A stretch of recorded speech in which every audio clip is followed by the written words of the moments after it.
You're listening to the Sports Blast every Wednesday night, 7 to 9 p.m., 1460 WXBI.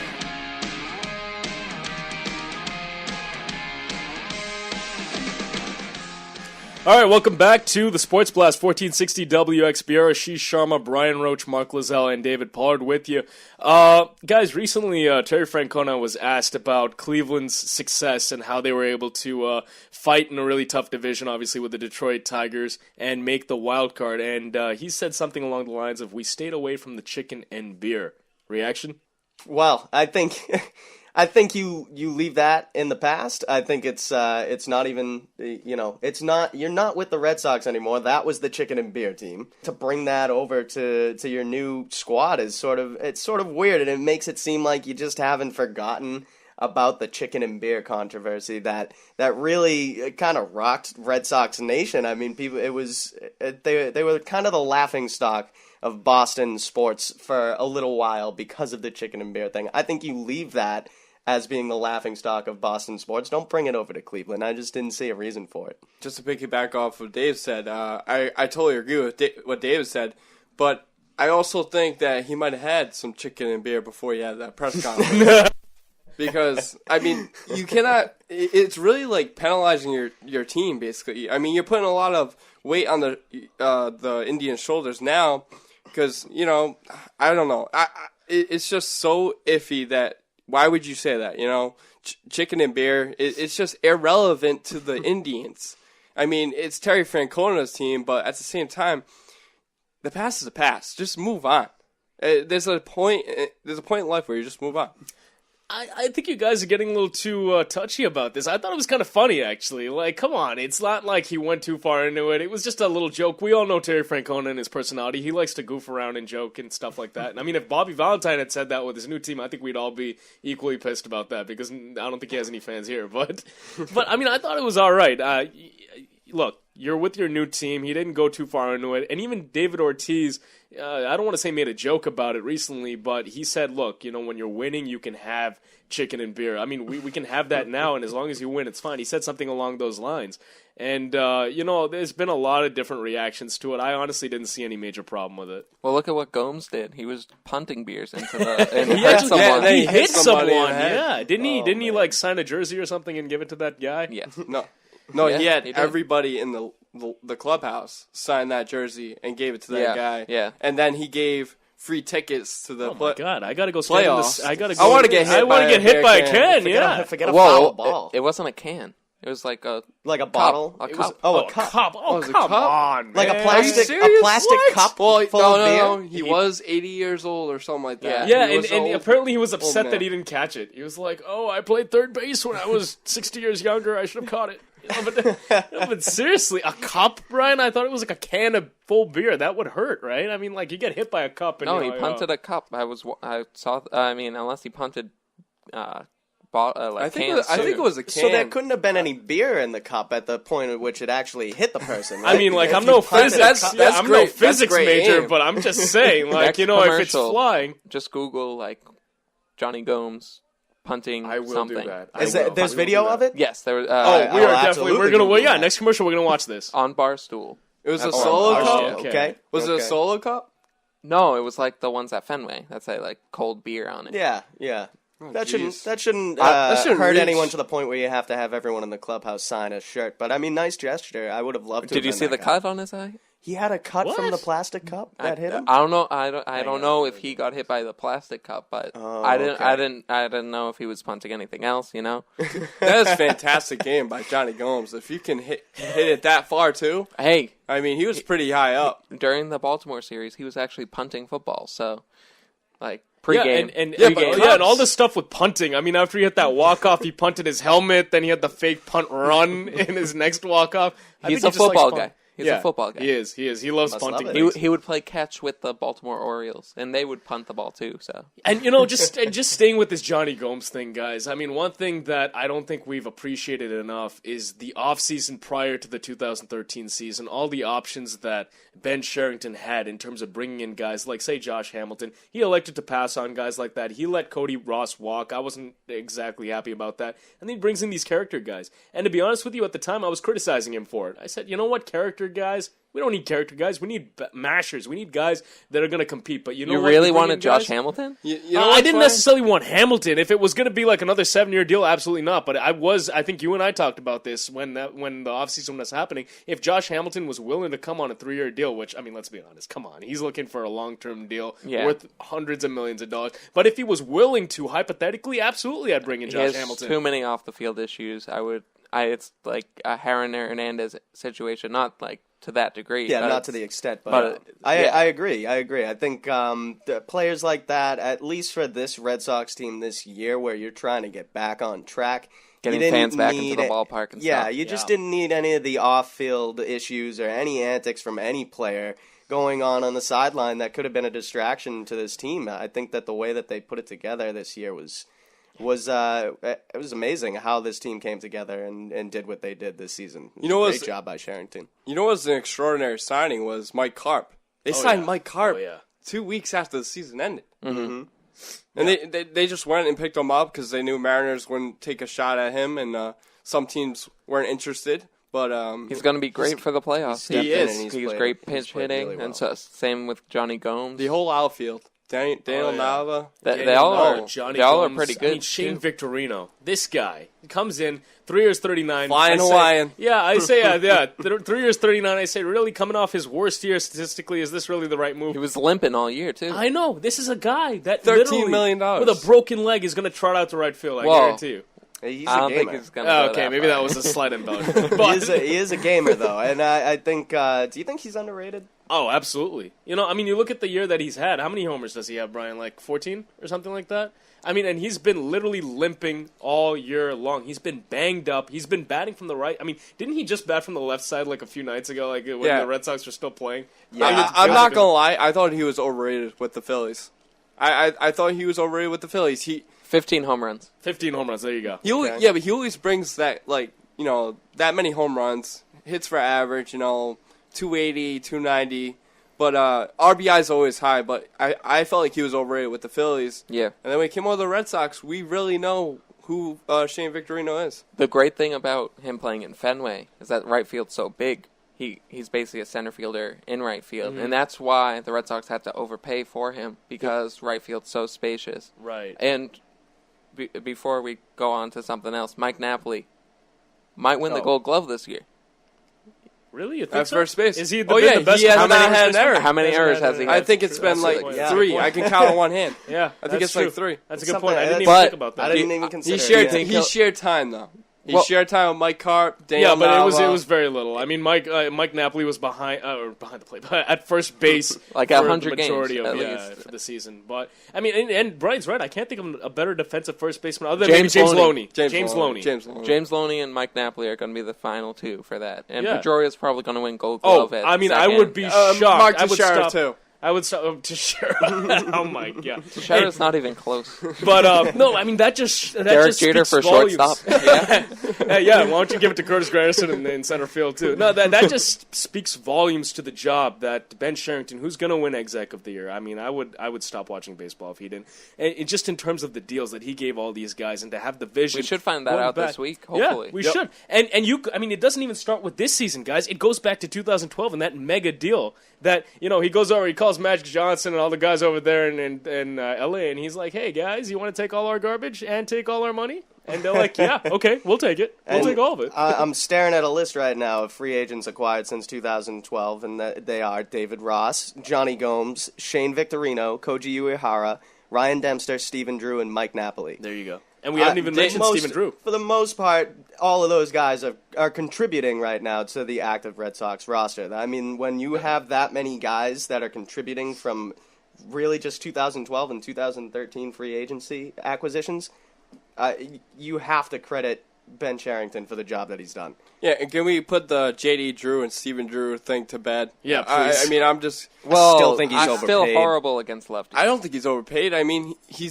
hasn't had many errors at shortstop. He's putting in production at the work. Yeah, I agree with at Mark. the plate.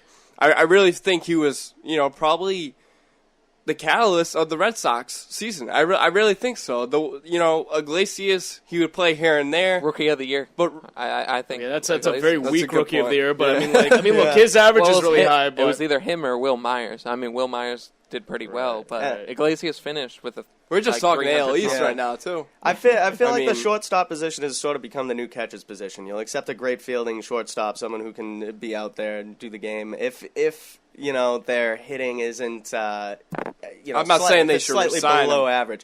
No, and see, I think they had a good thing with Iglesias, but now that you don't have a shortstop, young shortstop waiting in the wing, what do you do there with your middle infield if you don't want to keep Steven Drew?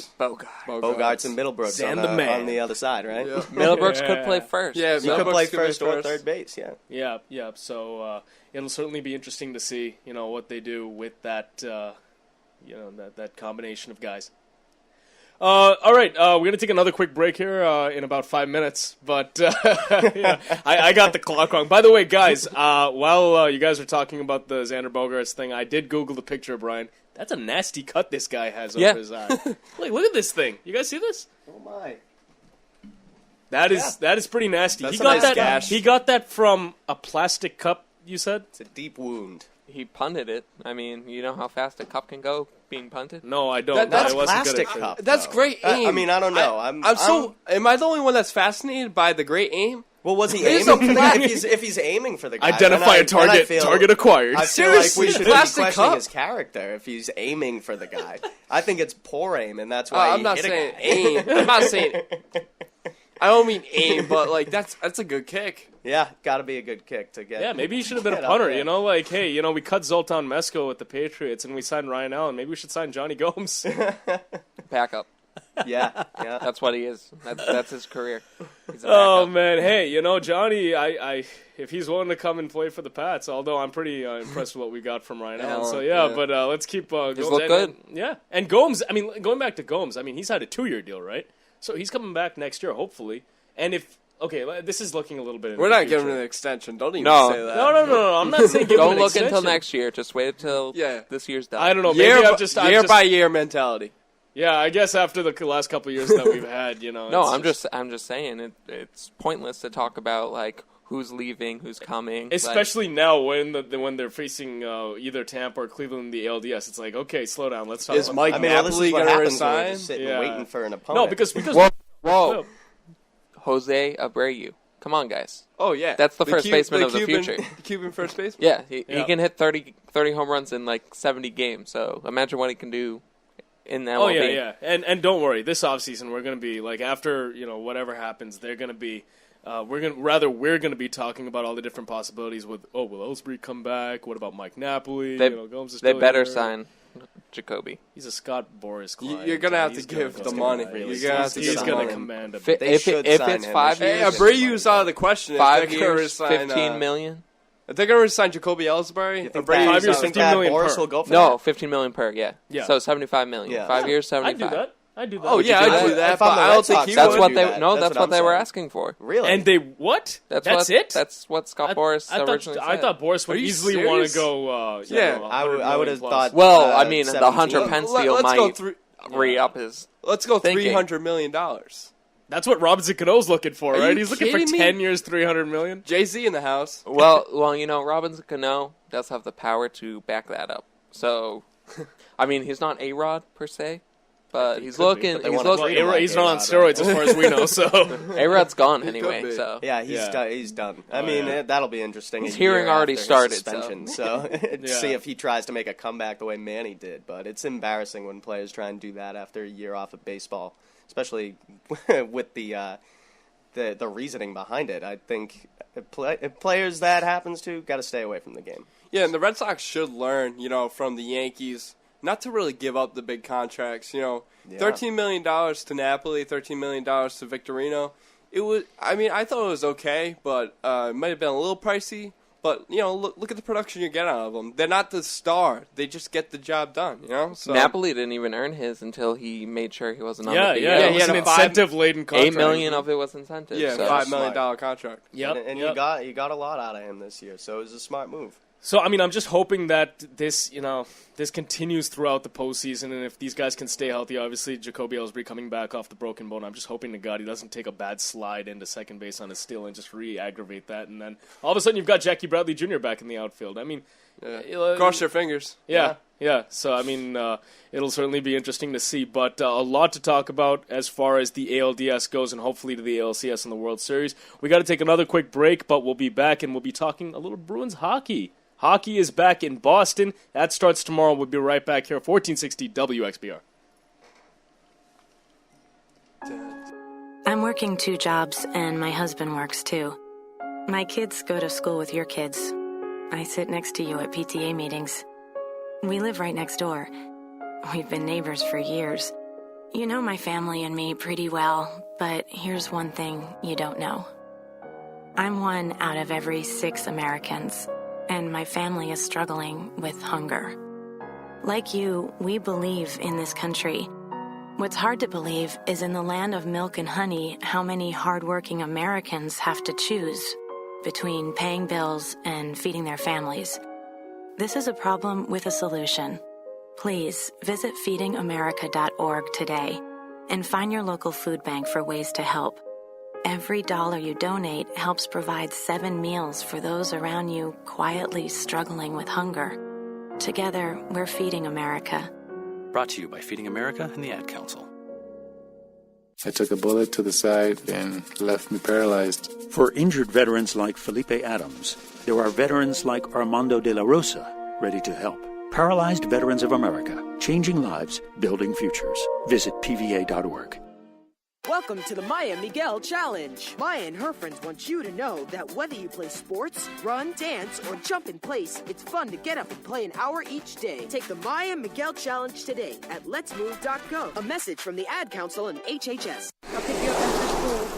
Most days go by without a whole lot of surprises. But what if a disaster strikes without warning? What if life, as you know it, has completely turned on its head? Would you be prepared? Before a disaster turns your family's world upside down, be ready. Get a kit. Make a plan. Be informed. Learn how at www.ready.gov. Brought to you by the Federal Emergency Management Agency and the Ad Council. For nearly 25 years and well over 1,000 wedding videos later, Televisuals is the most respected name in event video production in southeastern Massachusetts. I've been telling you about Ron Van Dam's Televisuals for a long time. He's been producing wedding videos since 1990. So let's recap. No cameras in your face, no bright lights, no annoying interviews. They capture everything without being obvious. Crisp digital video and sound. Weddings, photo collages, web and YouTube video advertising. An accredited Better Business Bureau member since 1990. Rated A+ for over 20 years. The most respected name in video production in this region. The most experienced, the lowest prices. Televisuals wedding videos and video production. Televisuals.com. 508-846-4556. 508-846-4556. Enough said. At risk of losing your home in a foreclosure? We can help. We'll deal with your bank, lower your principal. We'll buy you a pony, give you the ability to fly. We'll let you ride a unicorn. We'll give you a... If you're facing foreclosure, who should you trust? The Hope Hotline is a free resource connecting you with HUD-approved housing counseling agencies available 24 hours a day who can give you the information and clarity you need. Call the Hope Hotline at 888-995-HOPE. That's 888-995-4673. Brought to you by NeighborWorks America and the Ad Council. You're listening to The Sports Blast with Ashish Sharma, Brian Roach, David Pollard, and Mark Lazell. Check us out online at www.sportsblast.co.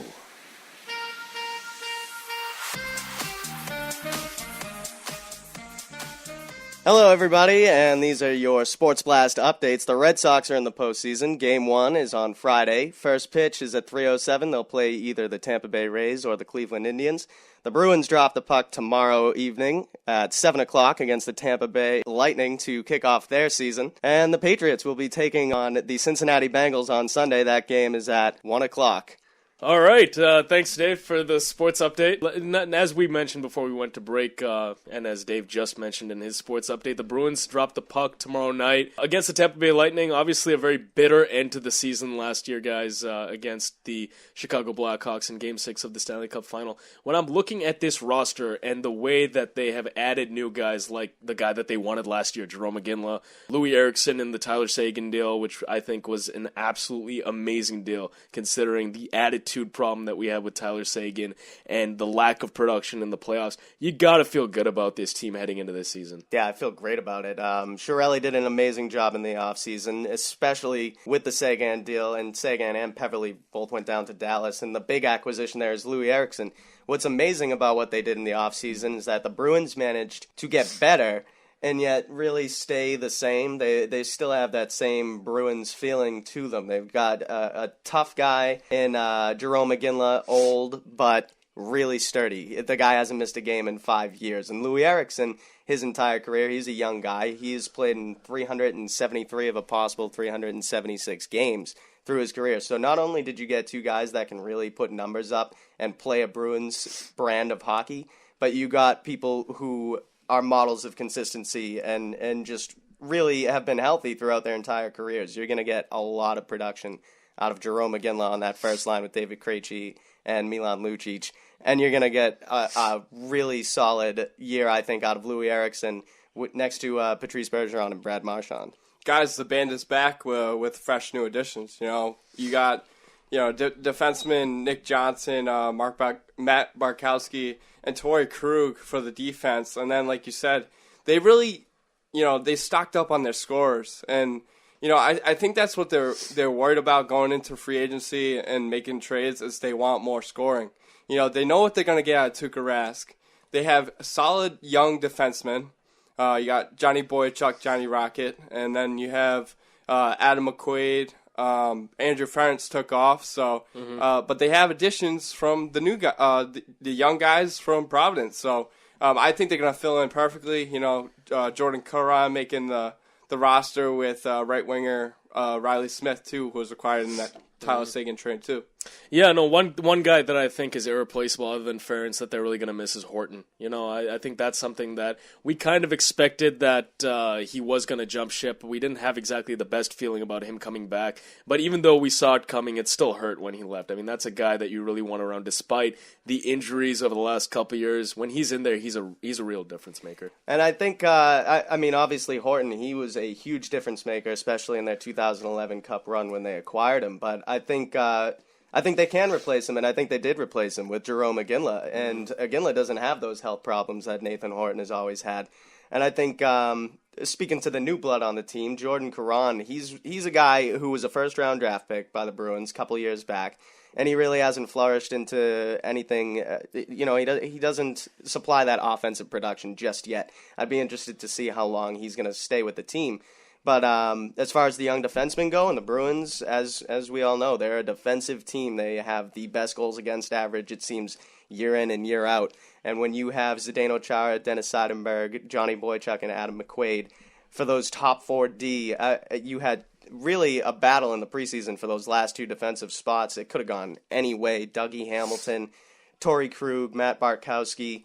And, we got Kevin Miller, who just actually made the team. You could have gone with any combination of those four players, and you have some solid young defense coming up through that organization. The Bruins have a complete framework. It's not just up top with the Boston Bruins. It's the Providence Bruins. They have so much talent. Ryan Spooner looks good. Yeah, I mean... Spooner looks good, yeah. Spooner looks good. And, you just talk about Ginla. He scored 2 goals in the preseason opener.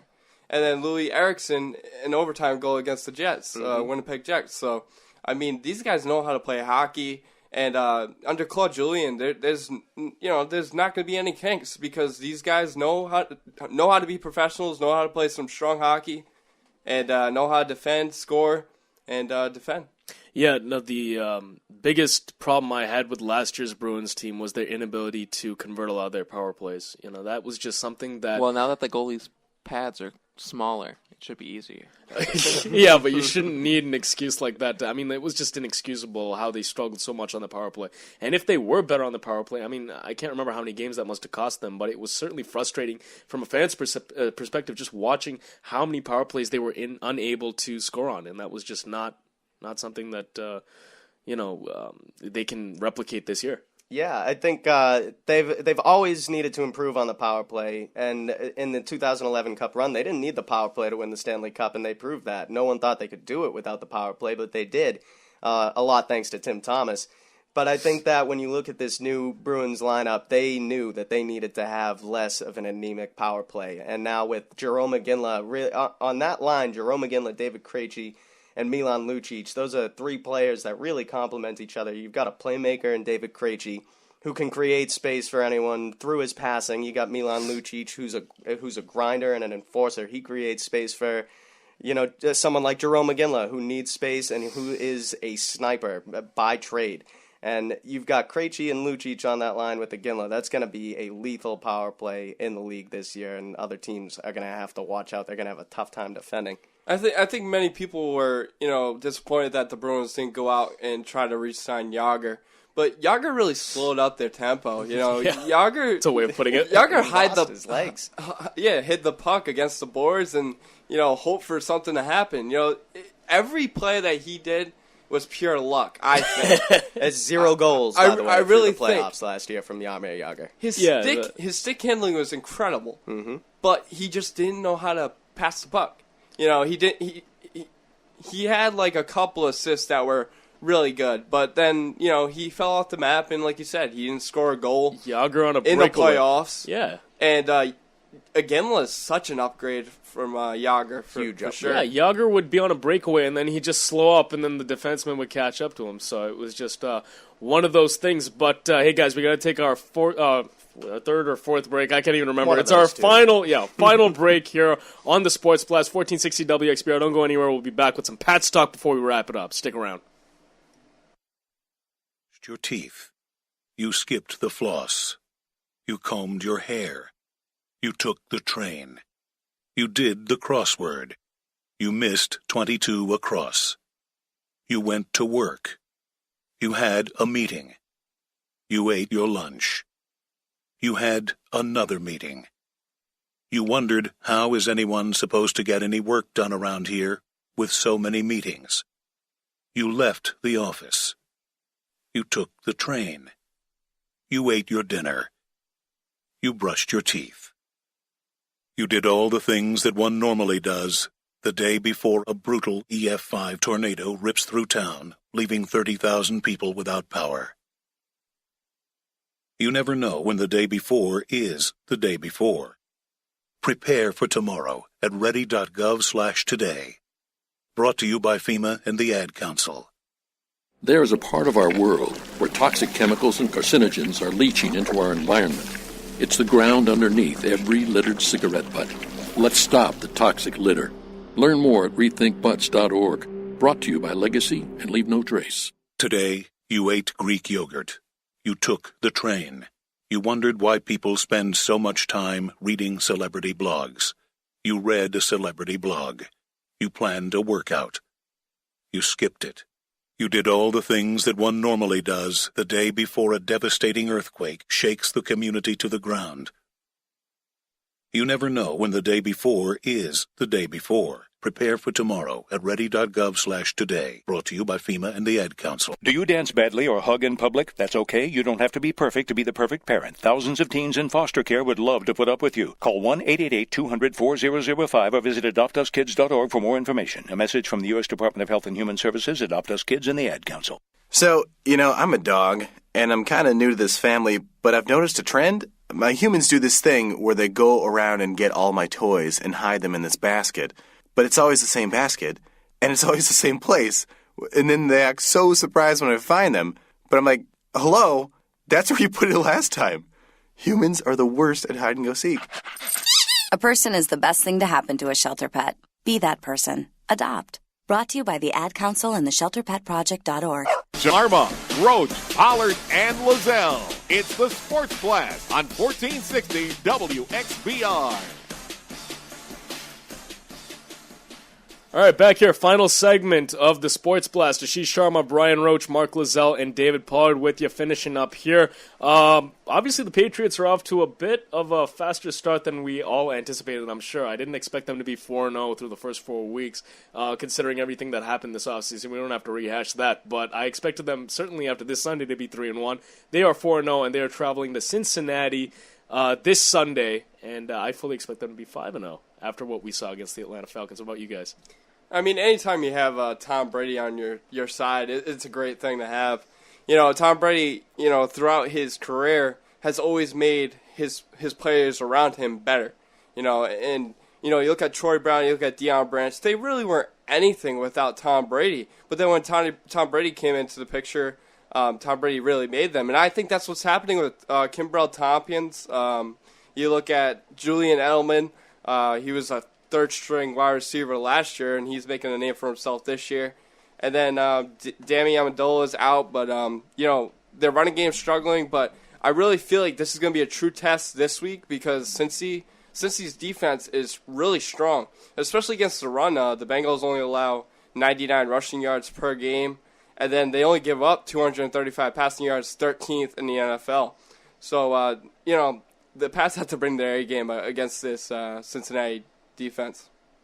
I agree. I'm looking at a couple of the last few games that Tom Brady has had against the Cincinnati Bengals right now, and it appears as though he has a good quarterback rating. He does throw for touchdowns, but he doesn't throw for a lot of yardage usually against the Cincinnati Bengals, and I think that speaks towards how good the Bengals defense really is. Right here, the last 5 games, Tom Brady has thrown for 258, 231, 188, and 260 When's the last time yards. you faced them? 2010. I do remember that. They back. opened. That was opening day. I remember Brandon Spikes had a fumble recovery and took it back to the house for a touchdown. I don't know why I remember that, but it was I'm sorry, it was Gary Guyton, I believe. Yeah, Gary Guyton. Yeah. So for some reason, Tom Brady it doesn't put up a lot of yards against the Bengals, but he still manages to put up points, and they still manage to beat the Bengals. Well, their best corner is hurt a little bit, so that could help. Right, and they've got. They've got Brian a good Hoyer offense. Dismantled them last week. So when Brian Hoyer dismantles you, that's never a good thing. Well, but Taylor Mays is an average safety anyway. I don't even know why he really made the roster, to be honest with you. Well, when you look at the Cincinnati Bengals, obviously the big names that jump out at you are, Andy Dalton, who for the past few years we've been kind of regarding as borderline elite. I think he's taken a giant step back. Not a giant step back, but I'd regard him as your average quarterback. He'd probably be 14th. Yeah, Joe Flacco. AJ Green helps him out a lot. I was just going to go there. AJ Green. When you have AJ Green as your wide receiver, who is a top 5 wide receiver, you shouldn't be 2-2. Now, I haven't been paying much attention to the Cincinnati Bengals, but that offense has to be better. That was a couple of weeks ago. It's been very inconsistent. Yeah, did you guys watch that Monday night game against the Steelers? Andy Dalton, he wasn't that good. Well, no, he wasn't. That's the difference between Dalton and that's the difference between Brady. Dalton has AJ Green, and that's all you say. That's all he has. Tom Brady, he has Kimbrel Tompkins. He has rookie wide receivers he's playing with, and that's exactly what the difference is between Brady's career versus Andy Dalton's early career. Andy Dalton just has AJ Green. Well, he can make more players better. He just doesn't. Gio Bernard, he's a great slot receiver. He is a running back, but he's a great slot receiver. Giovanni, yeah. He could play like a Darren Sproles type of role. Mm-hmm. Yeah. So, he has to get going, though. And the offensive line, too, it's stagnant right now. So, all right, who's better? The 2013 Broncos or the 2007 Patriots? I think that it's really hard to compare them through 4 weeks, and I hate to play the game of who's better and definitively pick one of them, but I'm going to say that the Broncos are every bit as good as the 2007 Patriots. Am I saying they're going to win 16 games? No, probably not. But are they every bit talent-wise as good? Yes. More weapons. Yeah. They've played a lot of cupcakes, though. They have played a lot of cupcakes, So but the as if Pats the Patriots this year, didn't, but as if the Pats didn't in but the 07. Patriots don't have the 2007. Jaguars. Yeah, that's true. I feel like that season 2007, it's so forgotten because they just didn't win the Super Bowl. Really, I think the only way that the Broncos, you could say they're better than that 2007 team if they go 16-0 and then they win the Super Bowl. That's. I think that on paper right now, I think the Broncos have a better defense this year than the 2007 Patriots. And they have a better running game. And than they the do Pats have. did. I Who was agree their with that starting as well. running back Corey there? Dillon, No, right? it wasn't Dillon. It was Lawrence Maroney, I believe, right? Or was it Corey Their Dillon? passing game It might is have been. obviously I'd have to go right back and up look there. at it. I think it was Lawrence Maroney. But I think Ben anyone Jarvis is better. Green Ellis? No, BJ GE. Ben Jarvis Green Ellis didn't. I think start the law firm. The law firm. The law firm. No, but I mean, honestly, when you look at it on paper, Peyton Manning versus Tom Brady, okay, that's a wash. Wes Welker versus Wes Welker from 5 years ago. I think Wes Welker from 5 years ago, you can make the argument that he's older now, but he's also more experienced and he's more Wes Welker now, known than he was then. Demarius Thomas versus Randy Moss. Okay, all time you go with Randy Moss, but Demarius Thomas is a pretty damn good receiver. Yep. Julius Thomas, we didn't have a great tight end with the Patriots in 07 back then. Was it Daniel Graham? I can't remember. Ben Watson. Yeah, okay, I'm going to go with Julius Thomas. He's a beast right now. Eric Decker. Ben Thomas? Who does he play for? Doesn't he play for? Ben Watson. Yeah, that's what I meant. He plays for the Saints. The Saints, yeah. He had a touchdown grab. Hey, touchy subject. Oh, yeah. Can we move on? But the point is, if you go position by position, the only shortcoming that the Broncos have versus the 07 Patriots is John Fox. I'm sorry, you're not Bill Belichick. So, that's pretty much where it is. But before we sign off on this edition of the Sports Blast, guys, predictions for this Sunday. What's the final score? I like Patriots. I think they put up a good amount of points actually against the Bengals. I'm not gonna go too crazy with it, but I like Patriots 30-20 this week. I'm gonna say 28-14. The Pats. I feel like Tom Brady's on a tear right now.